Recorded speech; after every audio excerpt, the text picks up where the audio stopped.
Assalamualaikum warahmatullahi wabarakatuh. Perkenalkan, nama saya Eni Kartikasari dari Fakultas Ekonomi dan Bisnis. Kali ini saya akan membahas tentang sejarah manajemen.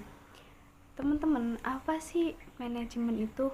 Nah, manajemen itu berasal dari bahasa Prancis kuno yang memiliki arti seni melaksanakan dan mengatur.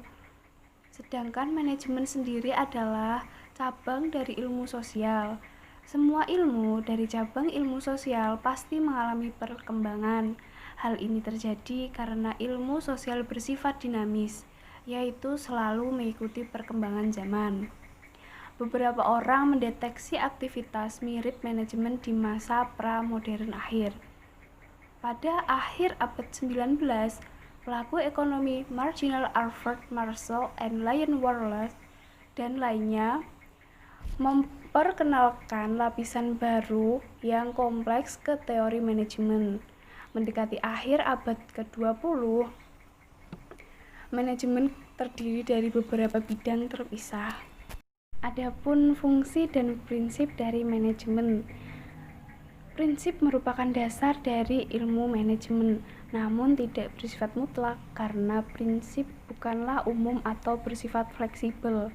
Prinsip-prinsip manajemen yaitu yang pertama, pembagian kerja atau division of work, yang kedua, wewenang dan tanggung jawab, yang ketiga, disiplin, yang keempat, kesatuan pemerintah, yang kelima, kesatuan pengarahan, yang keenam, mengutamakan kepentingan organisasi di atas kepentingan sendiri, yang ketujuh, penggajian pegawai, yang kedelapan, pemusatan, yang kesembilan, tingkatan, yang kesepuluh, ketertiban, yang kesebelas, keadilan dan kejujuran, yang ke-12, stabilitas kondisi karyawan, yang ke-13, prakarsa, dan yang terakhir, semangat kesatuan dan semangat crop.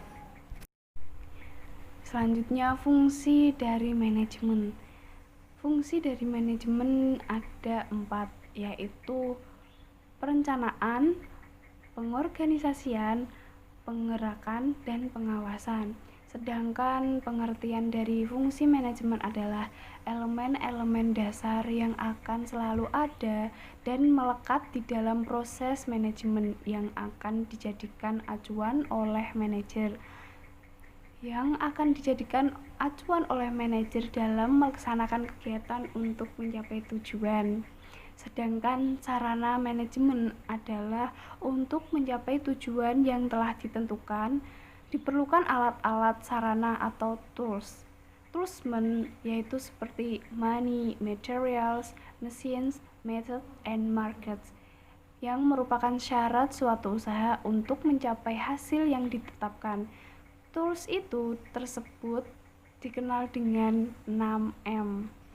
Untuk selanjutnya kita akan membahas tentang perkembangan awal teori manajemen. Nah, perkembangan awal teori manajemen, ada 2 tokoh manajemen yang mengawali munculnya manajemen ilmiah. Yang akan kita bahas di sini yaitu Robert Owen and Charles Babbage.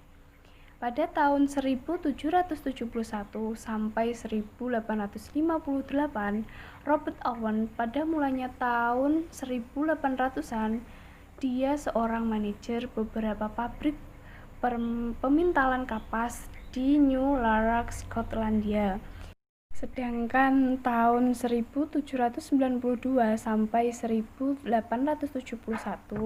Babbage adalah seorang profesor matematika dari Inggris dan mencurahkan banyak waktunya untuk membuat operasi-operasi pabrik menjadi lebih efisien.